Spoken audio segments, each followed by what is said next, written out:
Good evening, fellow viewers. Welcome to this news hour on My Media Prime Television with me, Fon Quinter. The news is coming to you live from Douala, Cameroon's economic capital. We begin the news with these good news for Cameroonians living in the United States of America, as the U.S. government has granted them temporary protection. The information was made public Friday, April 15, 2022 by the Homeland Security Secretary, as Audrey Zadza tells us.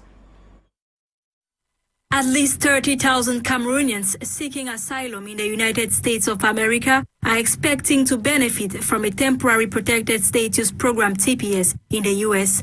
The temporary deportation, relief and work permits to Cameroonians living in the USA due to the ongoing conflict in the restive regions is championed by U.S. President Joe Biden's administration, announced by Homeland Security Secretary Alejandro Mayorkas on Friday, April 15, 2022. The decision, according to the Department of Homeland Security, applies only to Cameroonians who have been residing in the United States since April 14, 2022, and will last for a period of 18 months. A rise in attacks in Cameroon by separatists and the armed group Boko Haram was cited by Homeland Security Secretary as reason for the decision. According to the statistics revealed by the United Nations, more than 70,000 people have fled their homes because of the conflict, and some 4,000 have been killed till date, with hundreds and thousands of displaced Cameroonians lacking access to critical services such as hospitals and schools. A situation which, according to Mayorkas, is unsafe for Cameroonians to return home.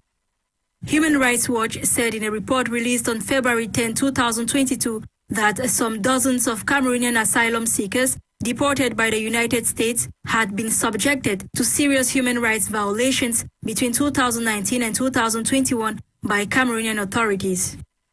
Since taking office in January 2021, U.S. President Joe Biden has used the temporary protected status program to grant some immigrants who cannot return home safety due to such circumstances. Now, the Home Branch President of Nyaso has called on the PCC to give back part of the undeveloped land given to them by locals of Nyaso. So the message was echoed during the 2022 edition of the Nyaso Cultural and Development Annual Festival. Get details in the following report. Missionaries came and requested a piece of land on which to build churches and carry out other developmental projects. Village leaders and elders in Nyaso, Tombel subdivision, Kupemwaninguba division of the Southwest region, granted the wishes of Presbyterian missionaries and handed them land. Today, this land is a topic of discussion. Villagers are demanding that the land be handed back to them, claiming Presbyterian Church authorities have failed with several abandoned projects. Inasmuch as we thank and praise the Presbyterian Church for what they have done so far to develop Nyaso, we seem to be witnessing a period of abandonment. Nyaso appears to be a veritable nursery for Presbyterian Church projects. When they mature, they are taken away. This was echoed by the Home Branch President of Nyakuda Ngole Hoffman during the Nyaso Cultural and Development Festival, which held over the weekend. He cited some of the abandoned projects and those transferred to other parts of the country. Such was the case of PTTC, the Theological College, and PS Nyaso. Thanks to Reverend Asanji, PS Nyaso came back. The Presbyterian General Hospital, for which the people of Nyaso in 1988 contributed 2 million francs, is now a shadow of itself. Dr. Amaku's brainchild, Nyaso Annex, based at Bebanda Douala, has now grown more than the main hospital, and the name Nyaso has disappeared. With these, he called on church authorities to give back what is left of the land. For more than a century, vast land was given to the PCC for development. Till date, not even a quarter of it has been put into use. Instead, the church abandoned all that, went to Kumba and bought land where the seminary was transferred. However, we are praying for the PCC to give back some of the land for the people of Nyaso to open up a new layout. Reverend Metuge Francis Njume, pastor of Presbyterian Church Nyaso, received the message with shock. The speech made by the Nyakoda Home Branch President concerning what the church has done to Nyaso, that the church has not done enough. I will begin by saying that the church has done so much for the people of Nyaso, most especially for this community. Because if not of the church, the community could have been what they are today as far as development is concerned, both spiritually, academically, infrastructurally, developmental-wise, in all ways. Because the missionaries were the first to come to this area and to start development. He listed some of the things the Presbyterian Church has done for Nyaso community. They built a college which they handed to the government, which now hosts the government high school Nyaso. Those structures are still there. They are not taking it. They are still there for the people of Nyaso to use them. According to him, the church still has great plans for the land. And as far as the lands are concerned, there is an agreement that was made. The land given to the church has been documented, and the church has started using the land, and they still have plans to develop the land. So there's no way that I think that the community can claim that they want to take back the land. No, because the church still has plans for those land. In the midst of all these, taking a tour around the piece of land, structures set up by the Presbyterian missionaries several years ago, such as the former Theological College and General Hospital, are still present and serving the population. Now, in their drive to ameliorate the activities of council officials, a training session has been held under the auspices of mayors of Douala. The training highlights the need for a more humanly approach during the process of maintaining law and order. Miron Gaket completes the story.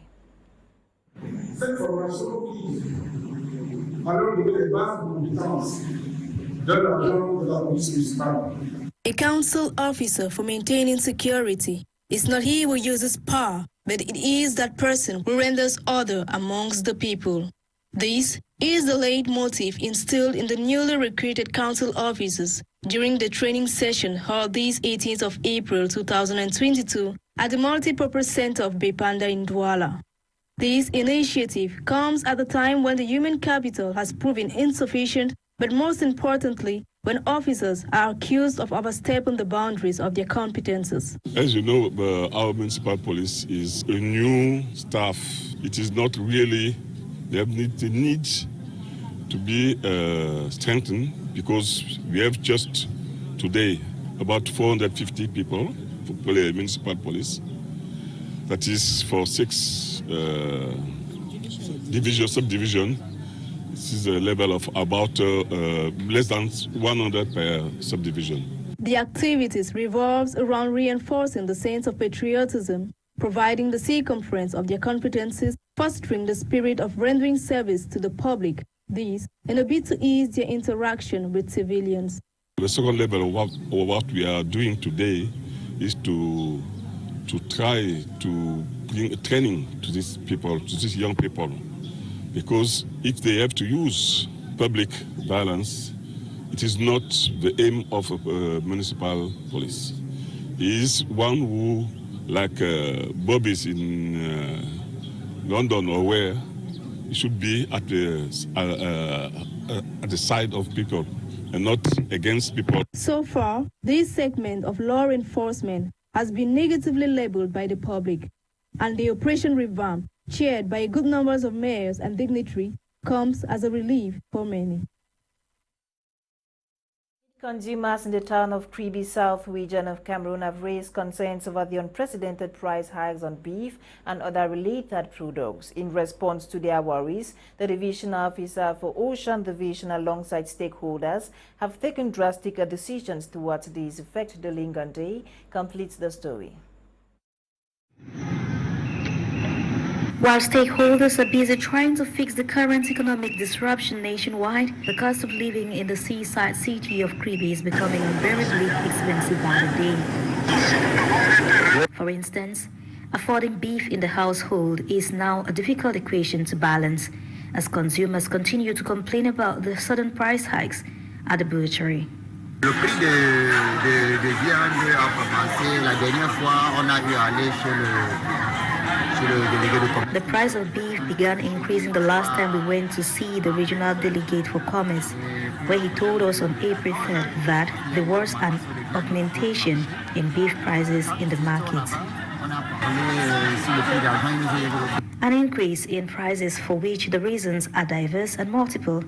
According to butchers, the current health crisis in the country has impacted the rearing of cows in the northern region, and the cost of transportation now costs higher than it did last year.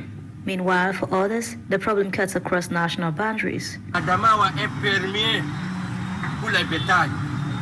You know that the Adamawa region is the chief supplier of cows. So, given the crisis in Central Africa, many butchers from that side have access to our cows, and the state has seriously neglected all of this.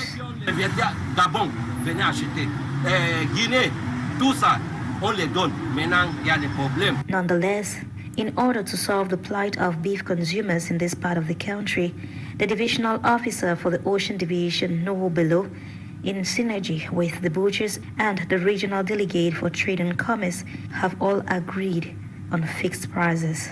Notez effectivement il y a une augmentation généralisée des prix de tous les produits dû, comme vous le savez, à la conjoncture internationale. Note that there is a general price augmentation on all products in the market, which is a national observation, but no one expected this to affect certain products in the market, like the beef.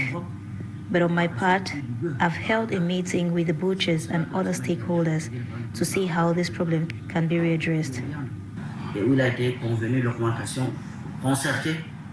However, despite the putting in place of all these measures, the consumer is still looking far from the dragon's mouth. Let's talk religion. Christians of the St. Joseph Anglophone Parish in Vogada, Yaounde celebrated Easter Sunday yesterday, April 17, 2022. Center Regional Correspondent Kaledlum was there. Now reports. Darkness is stronger than evil, light stronger than darkness, life greater than death. Christ's reason is life. These were the words of the officiating priest at the St. Joseph Anglophone Parish, Vogada, in Yaounde, during his homily on Easter Sunday. The Mass that began at exactly 7 a.m., Christians jubilated the risen Savior. As offertory, Holy Communion paved through, faithful strengthened their faith and ready to face a challenging life in the light of Christ's resurrection. Jesus died for our sins, for him to resurrect, and he has resurrected for him to come and save us from all of our sins. And how it impacted my life is that I'm going to learn that he died for our sins and try to learn the good things that Jesus did when he was alive. Easter, the best time in the life of a Christian. Whatsoever the be of them, Jesus, as a result of Jesus, to help them. In all honesty, trying to do things that are pleasing to God and pleasing to our neighbor. It's a period of rebirth, the moment where the church actually takes its origin. The significance of Christ's resurrection is the essence of living on earth. This great feast of Easter is a great event of hope that we celebrate, because the last enemy of man is death. And the assistant parish priest of St. Joseph Anglophone Parish, Vogada. Easter is a very important solemnity for Christians because it is at Easter that Jesus fulfills his mission as a redeemer of the universe. His rising from the dead today on Easter Sunday is victory over death. It is victory over the forces of evil. With Jesus, everything begins anew. And we cannot be indifferent because we too need to begin anew with Jesus. Jesus renews the life of each and every one. And this year, in a very special way, we need to ask ourselves, what is it in my life that I will do differently because Jesus is risen from the dead? The resurrection of Jesus dismisses all fear from our hearts. And so we need to live like an Easter people, a people who do not fear, a people who truly love and cherish one another, a people who cherish peace and harmony. At the end of the day, a life without God is dead.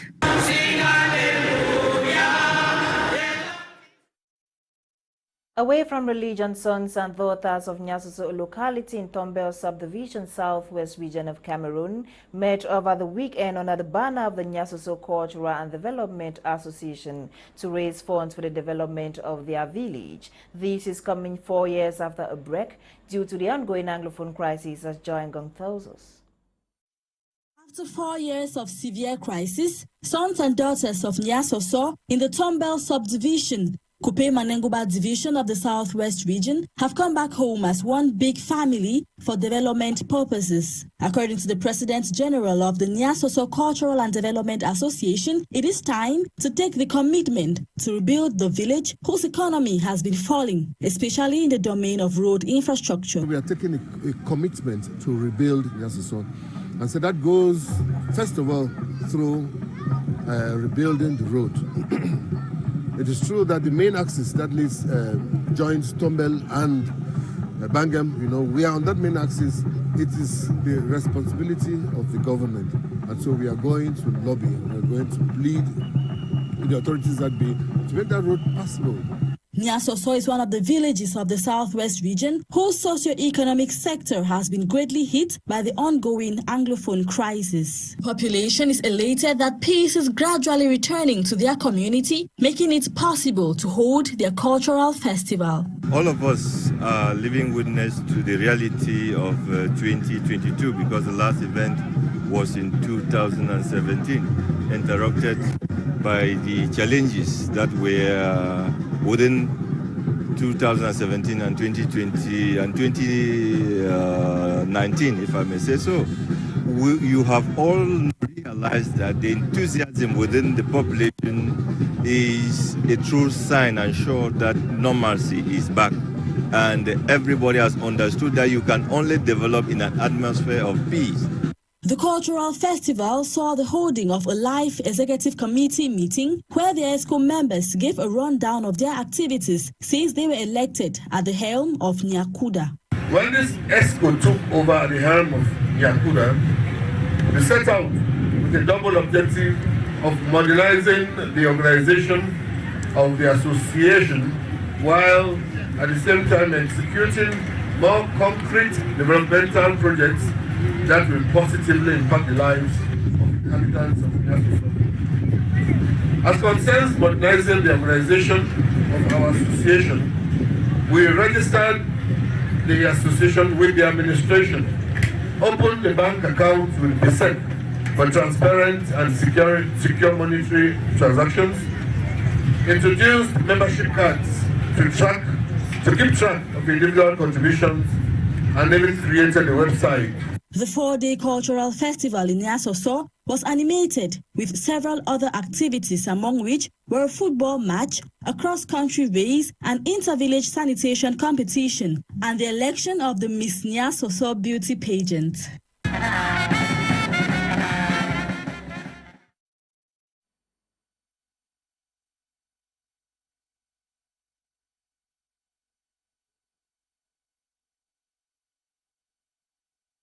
As Cameroon joins the war to commemorate monument and sites, the year focus is the reunification monument in Yaounde. In this report, our Center regional correspondent Colette Lum visited or highlights the history and significance of the reunification monument. Her report.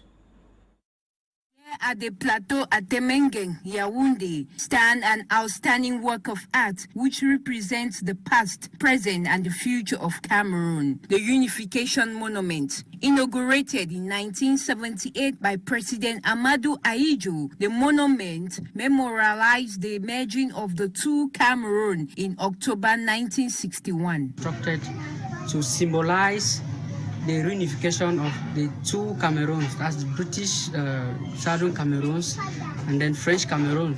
In order to understand the significance of this edifice to Cameroon, one needs to look back into the history. Cameroon was an entity under the Germans, and when the Germans were sent out of Cameroon by the Allied forces, especially Britain and France in 1916, the two powers could not jointly administer the territory based on differences that were very glaring to them. In 4th of March 1916, 11th of February 1961, the plebiscite, majority of Southern Cameroonians voted to gain their independence by joining the Republic to Cameroon. 30th of September 1961, Ahidjo promulgated the federal constitution into law, and on the 1st of October 1961, Southern Cameroons gained their independence and unified with La République du Cameroon.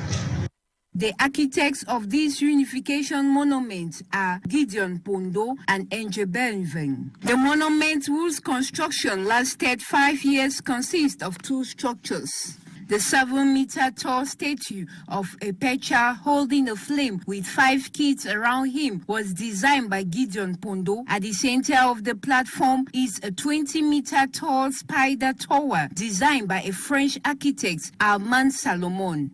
That we see now shows from the broad base down the diversity of Cameroon, the Sahelian culture, the coastal culture, the forest culture, the grassfield culture, all as one from the base, and that those cultures grow up in that spiral to emerge as one in that unity. Meanwhile, the wall paintings of the monument were conceived by Father Benven, a Cameroon pilot, historian, and philosopher. While the spiral tower has on its top a beagle symbol of unity, serving as an example to the whole of Cameroon that unity is priceless. Today, April 18 is commemorated as World Heritage Day, set aside by UNESCO to raise awareness regarding heritage and diversity of the planet. It is commemorated this year under the theme Heritage and Climate, as Mwanzi Njoyago tells us. Today, April 18, marks the 39th edition of the International Day for Monuments and Sites. Preserving World Heritage Sites for future generations has been a matter of importance for the United Nations Education and Scientific Organization UNESCO since the year 1983. World Heritage Day aims at promoting awareness about the cultural heritage and diversity on the planet. The theme for World Heritage Day 2022 is Heritage and Climate. This theme highlights how heritage can be a source of knowledge to fight climate change, which is a preoccupant topic in the world now. Cameroon presently holds 2 World Heritage Sites, which are the Nja Fauna Reserve found in the southeastern part of the country and the Sanga Tri-National Forest, which shares borders with the nations of Central African Republic and Congo-Brazzaville. This site was added as a World Heritage Site in 2012 by UNESCO due to its outstanding biodiversity and unique biological properties. The Sanga Tri-National Forest habits 3 contiguous national parks within the humid tropical forest of Central Africa, which are the Noabale Doki National Park in Congo, the Lobeke National Park in Cameroon, and the Njanga Doki National Park in the Central African Republic. The limited amount of deforestation within these parks has encouraged the thrive of vulnerable animal species. World Heritage Sites are important to humanity as it provides clues on events of the past and how society has evolved. Away from World Heritage Day celebration, a young doctorate student of the University of Yaounde has been honored with a certificate to win the 7th edition of the International Poetry Prize. Leopold Sedar Senghor, the first Senegalese president who is also a poet and a cultural theorist. Eileen Sama with details. The 22-year-old Sarah Augustine Tim, PhD student in biotechnology plant at the University of Yaounde Guayaquil, received the honorary certificate prize at the Leopold Sedar Senghor International Poetry Prize ceremony recently in Italy. This was during the 7th edition of the International Poetry Prize Leopold Sedar Senghor, thanks to a poem she wrote titled Letter to Separatists. It is worth mentioning that the Leopold Sedar Senghor International Poetry Prize aims at promoting the culture of solidarity, peace and love between peoples through poetry. The certificate winner, Cameroonian-born Sarah Augustine Tim, is a researcher in plant nanobiotechnology at the University of Yaounde. Take note that Sarah is into studies that permit her to manipulate a bacteria which she then uses to improve the health of peanut plants, allowing better seed growth and healthy crops. The honorary certificate prize winner is also a poet. Her poem, Letter to Separatists, speaks of love and understanding between the peoples of Cameroon as a solution to long-lasting peace. The distinguished work of art earned her the recognition in Italy, it should be noted, as many now continue to hope this comes to reality anytime soon. And on today's health page, we talk hemophilia, a life-threatening bleeding disorder. It is a rare disease that prevents blood from clotting as it should. Bokengo Wadi with details.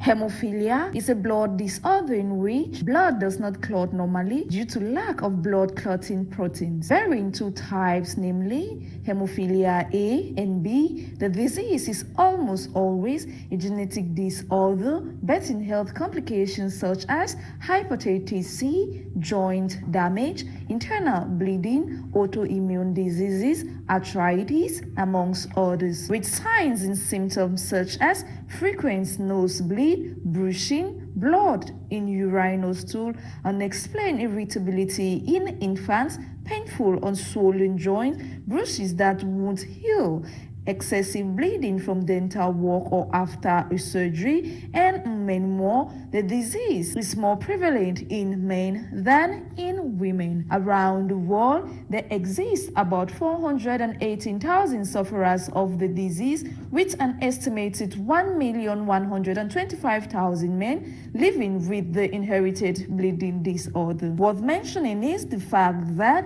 though hemophilia is mostly inherited, experts say the life-threatening health condition can also be acquired by persons with no family history of the disorder. This acquired hemophilia is triggered by autoimmune reaction to blood clots associated with health conditions such as pregnancy, cancer, multiple sclerosis, as well as drug reaction. Following this year's theme for the health campaign, which states access for all, it is important for each and all to raise awareness regarding the life-threatening inherited bleeding disorder such as hemophilia in order to bring it to the attention of governments and policymakers so as to increase sustainable and equitable access to care and treatment for all in need, especially for persons suffering from hemophilia A, which is more severe, difficult to treat and manage. We've come to the end of today's edition of Prime News on My Media, Prime Television. Coming up next is Prime Hour with Kumlenat and his team. My name is Fon Quinter. I'll meet again tomorrow for another edition of news in and out of the country. Till then, have a blessed night in the company of more programs on the African Eye. Bye.